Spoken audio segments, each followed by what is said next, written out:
Hello dear subscribers, today I will tell you how to fix problem on TikTok drafts disappeared while editing, how we could also fix that problem.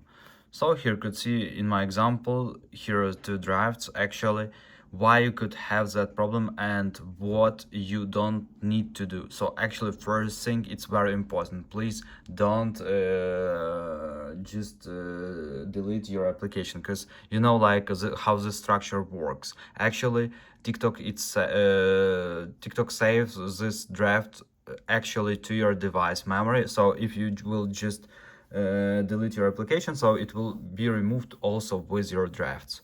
So another thing you could also just not to do is just clearing data in your in the settings of your account, like here in settings and privacy. So please just don't do that. Actually, the best option you could try also first sync. You could also just try to update your application. So just go to App Store, just find here TikTok and just check if you have here update button.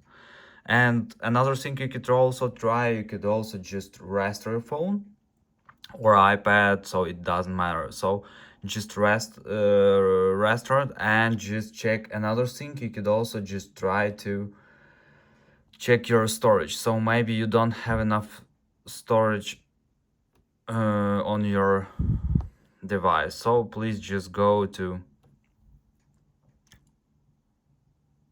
iPad storage and just check if you have free storage here. So thanks for watching, have a nice day. Please download my application in description and comments, and have a nice day. Just write comments, likes, and watch my videos. Thanks, bye.